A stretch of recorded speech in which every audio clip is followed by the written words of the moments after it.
BSc సమావేశం ముగిసింది. మార్చి 21 వరకు అసెంబ్లీ సమావేశాలు జరిగే అవకాశం కనిపిస్తోంది. మార్చి 19కి బడ్జెట్ ప్రక్రియ పూర్తవుతుందని ఒక అంచనాకు వచ్చారు.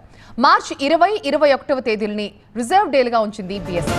వారానికి 5 రోజుల పాటు నిర్వహించాలని కూడా నిర్ణయం తీసుకున్నారు. బడ్జెట్ తో పాటు పలు అంశాలపై సుదీర్ఘంగా చర్చించాలని బీఎస్సీలో నిర్ణయించారు. మార్చి 19 వరకు షెడ్యూల్ ఫిక్స్ అయింది. అవసరమైతే మరో 2 రోజులు పొడిగించాలని బీఎస్సీలో నిర్ణయించారు. ఈ సమావేశాల్లో పలు అంశాలపై చర్చ పెట్టాలని బీజేపీ నేత విష్ణుకుమార్ రాజు కోరారు. 26న శివరాత్రి, 27 ఎమ్మెల్సీ ఎన్నికల నేపథ్యంలో అసెంబ్లీకి సెలవు ఉంటుంది. 28న వార్షిక బడ్జెట్ ని ప్రవేశపెడతారు ఆర్థిక మంత్రి పయ్యావుల కేశవ్. బడ్జెట్ సందర్భంగా అసెంబ్లీ ఆవరణలో కొన్ని నిషేధాజ్ఞలు కూడా అమలు చేస్తూ ప్రభుత్వం బులెటిన్ విడుదల చేసింది. సభ్యులు ఎవరు తమ పిఏలు, వ్యక్తిగత సిబ్బంది, సందర్శకులను అసెంబ్లీ ఆవరణలోకి తీసుకురాకూడదు. సభా ప్రాంగణంలో నినాదాలు చేయకూడదు, ప్లకార్డులు, కరపత్రాలు ప్రదర్శించకూడదు. అసెంబ్లీ ఆవరణలో ఎలాంటి ఊరేగింపులు గాని, ప్రదర్శనలు, బైఠాయింపులకు అనుమతి లేదు అంటూ బులెటిన్ విడుదల చేసింది బీఎస్సీ.